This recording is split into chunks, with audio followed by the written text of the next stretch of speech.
Hey everyone, this is Josh from Visto for another episode of Talent Tips. I am happy to be joined by Justin Michitsch. Justin, thanks so much for coming on the show today. Yeah, thanks for having me. Happy to be here. Can we start, Justin, by hearing a little bit more about yourself? What are you working on or where are you working these days? Sure, yeah. My name's Justin Michitsch. I'm a talent acquisition specialist at Mercatus.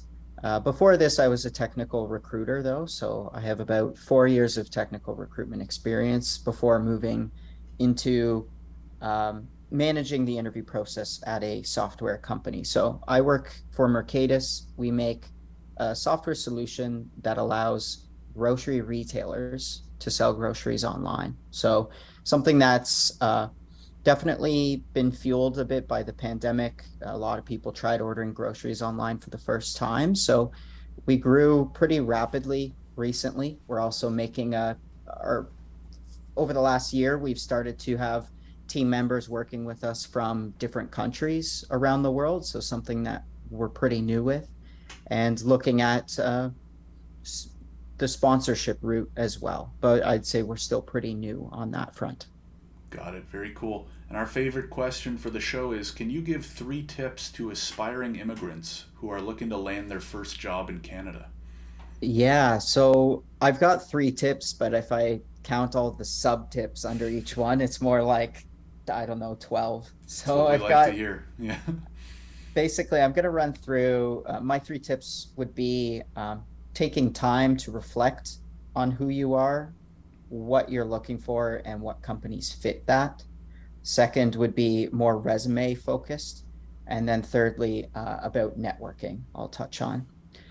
So, first off, taking time to reflect, which is actually one of our core values at Mercatus. So, you really should reflect on who you are as a person, the skills that you bring, what separates you from your peers, what are you looking for? So, in this move that you're looking at, do you specifically want to come to Canada? Is there a certain region where you want to live? Are you hoping for a remote job? What does the timeline look like? Are you okay to wait, a year for the right opportunity to come up? Or are you someone that you want to move here as quickly as possible?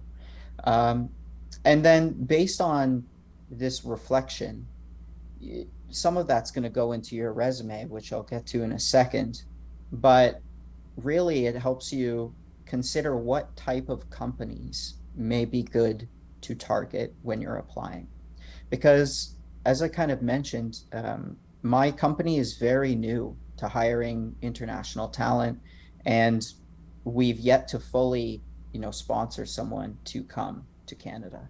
So I would say we are a tough sell in terms of it might be more worth your time to approach other companies that are more experienced with that or have a program in place. So that's just something to consider.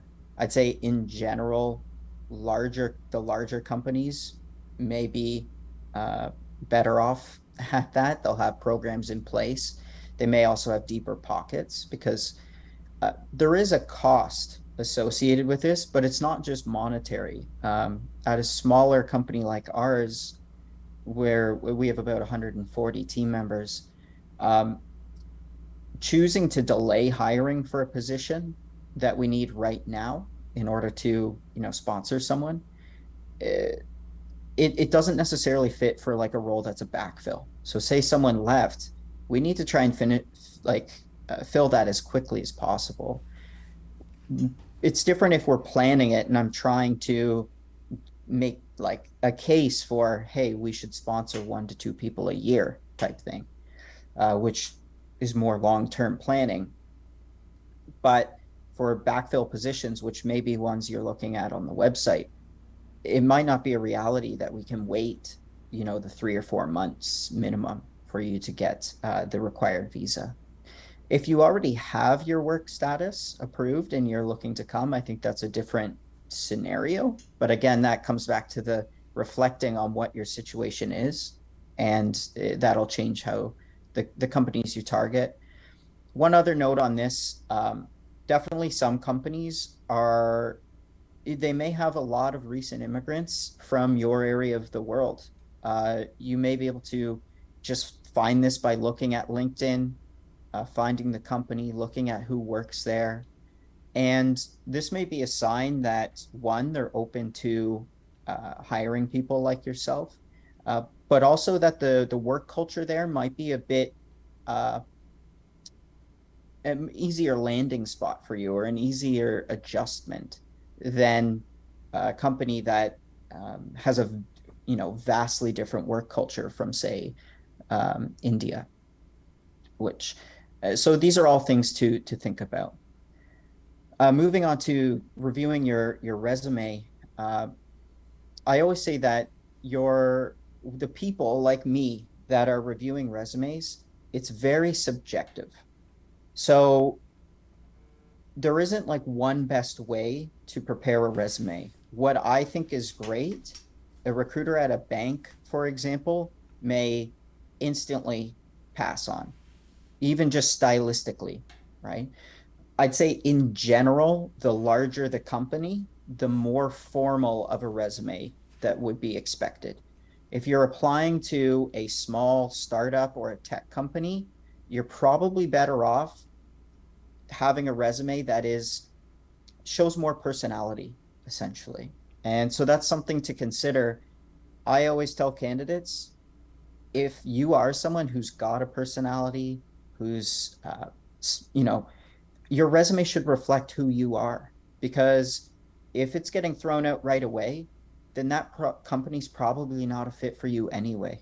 Mm-hmm. So have it reflect who you are, and you're already halfway to a culture fit, basically, right? Mm-hmm. um, Next point is you have a limited time to make an impact.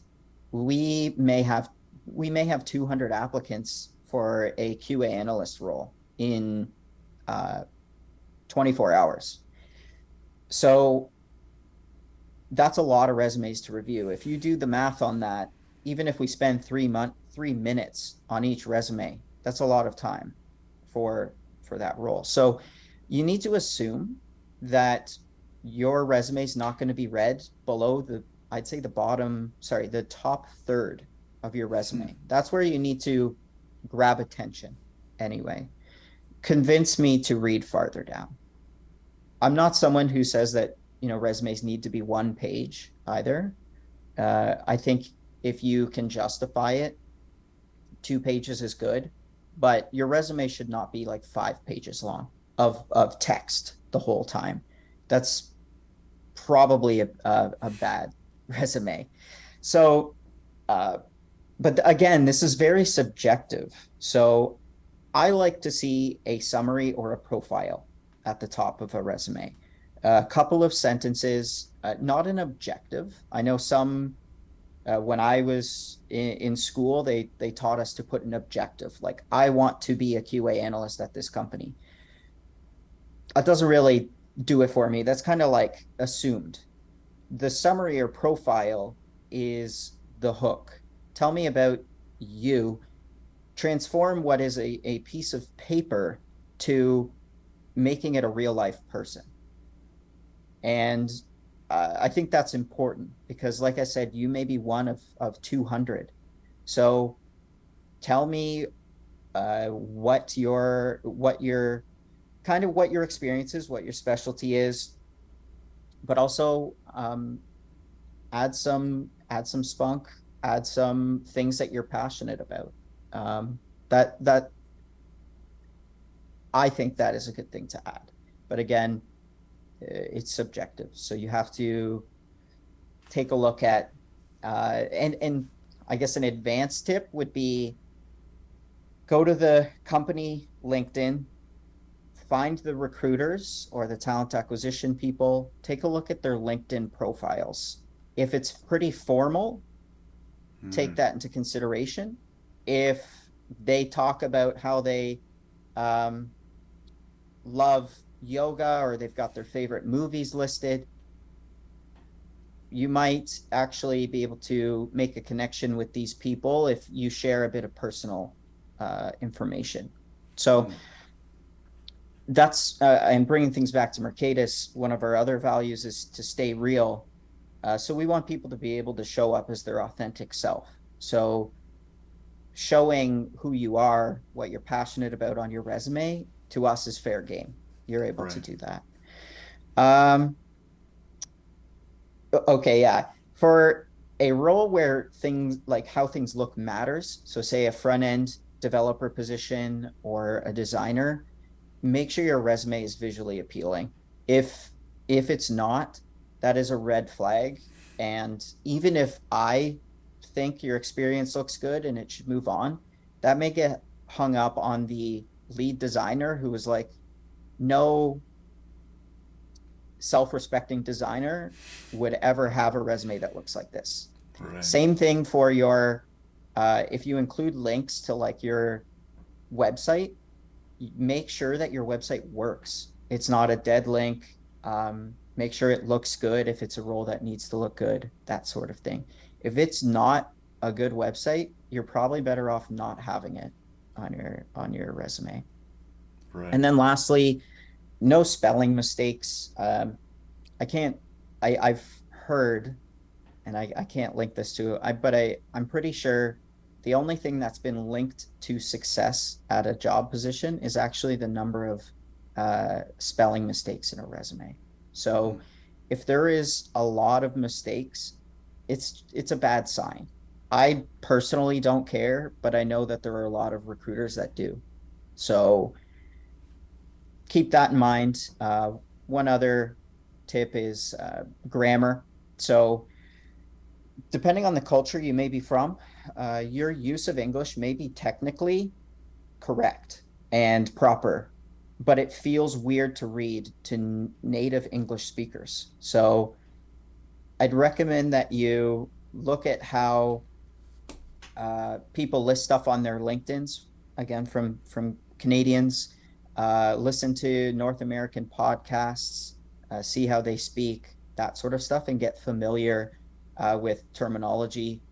Um, a good example would be like sometimes I get emails that open with greetings of the day. Um, that is not like a normal greeting in North American culture. It doesn't, again, doesn't matter to me. Um, but it's that's just one little thing that can add up to your resume not making an impact or your email not being responded to, right? Right. Um, lastly is about networking. So networking is really important. I've referenced LinkedIn multiple times here, but really just browsing it. I haven't mentioned like reaching out to anyone. I think a big mistake that candidates make is they reach out to network and it's about them and they want something fairly quickly. As a talent acquisition specialist, I a good chunk of my workday is in LinkedIn Recruiter, which is a separate platform from my personal LinkedIn. I get messaged all the time on my personal LinkedIn, and things can get lost in the shuffle because I don't necessarily want to check that after spending so many hours a day working on LinkedIn, right? So that's me personally. Some recruiters are fantastic at it, but undeniably, the volume is there. We get hit up all the time. So keep that in mind. And sometimes the messages are very vague, very general. You're probably better off um, first off, make a you can make a message personal. That always helps. Um, some I've got some tips listed here, but um, make it personal, make it about them, make it concise and clear, and end with a call to action. And be appropriate, of course. So an example would be I'm going to give an example reaching out not to a recruiter. So, say you're looking at a company and you notice that there is an employee who maybe lived in your country 2 years ago. They made the switch. Now they're working at this company. And that is probably a really good person for you to reach out to and say, hey, I noticed that you know, we're both from the same province in whatever country you're from. Um, Maybe it's not that specific. Like you could just say, hey, I noticed that you immigrated and you're working at this company now. I'm interested in this company, but um, I'm curious about the what kind of cultural differences did you experience in making this transition, and what was your story? Like, how did you immigrate? Um, so you're making it about them, right? People generally like to talk about themselves, but also you're approaching them as a not can you get me a job, but can I learn from you? There are specific questions that you asked. So um, they could just quickly answer, right? And give you some helpful tips, and that's a win. They may offer to hop on a call with you, but you could also ask like in your call to action, it could be, would you be open to having a call to discuss? And what happens here is you're networking. I advise people to network with a long-term approach. This person may not be willing to vouch for you at that moment, but if they have a good call with you and they have a position that comes up that they feel may be a fit, they're probably going to refer you for it. Uh, and there's follow-ups are important too. So if you make a good connection and you're like, okay, I'm gonna get some stuff in order, reach back out to them in a month or two, and then you might be able to initiate a more job-oriented kind of discussion, or ask them about other companies if they're aware that you may be a fit for, stuff like that. So Mm-hmm. um, approaching people with hey, I applied for this job, not a great success rate. If anything, it's almost better to talk to them before you apply. Same thing with a recruiter, sending a message before you apply and then you apply rather than applying first and then reaching out. I mean, if you don't hear back from them, then send your resume in, but um, that's generally what I would suggest. Right. Okay, so that's the end of the tips. No, those were great, Justin. Really appreciate it. And can you mention maybe? It sounds like there might be a bunch of open roles, but maybe highlight some of the key roles that you guys are focused on right now, and then we can obviously link to that in the description as well. Yeah, sure. So a big one right now I'm working on is a senior data engineer, director of engineering as well. And we're pretty much always hiring for back-end software engineers. We have a back-end that's PHP stack and MySQL. Um, and there's marketing coordinator position and an agile project manager, which I don't believe is listed yet, but will be soon. So those are some of the roles. I'd say we're pretty engineering focused here. So like 70% of the hiring I do is for the engineering teams. Got it. And we will link to that careers page in the description. Justin, can you give a shout out to somebody in the Canadian HR talent or people space? Yeah, so I'd love to give a shout out to Gabriella DeLuca. And I haven't known her for very long, but she has been a technical recruiter for a long time. I came across a post of hers on LinkedIn, and she was offering to do open, like, book my Calendly, she'll talk with anyone. Uh, so she does 30-minute pro bono one-on-one calls with people, either industry people like me, just to like network and talk about things. But she does candidates can book as well, and she will coach them. She just recently joined MongoDB as a technical recruiter. She also has a Notion website with a bunch of helpful tips for candidates, which is great. And she's an immigrant herself, from Brazil, I believe. Um, she posts a lot of really helpful stuff on her LinkedIn, so I'd recommend people give her a follow as well. So I can give you those links, then maybe you can share them. because she's a great resource for people that are looking to immigrate. Yeah, she's actually been on the show. Gabby's Oh, has great. she? Yeah, so her Okay, yeah. episode isn't out yet. It should be out next week. So by the time this episode airs, make sure to go back and check the episode with her as well. There It's a you small go. world up north here, right? But It is, yeah. great shout out indeed, Justin. Thank you very much for coming on the show. If anybody wants to get in touch or learn more about you, where do you recommend they go? Uh, Good question. LinkedIn, LinkedIn, man. So feel free to send me a connection request, or follow me. I don't post as much as Gabby, but I happy to have conversations with people, do things like this, and help you out. Just try to keep in mind though that my inbox is busy, and so mention that you saw me here, and that'll help start a conversation between us. Awesome. And we'll link to Justin's profile as well in the description below. Justin, thank you again for coming on the show. Really appreciate it. Not a problem. It was fun.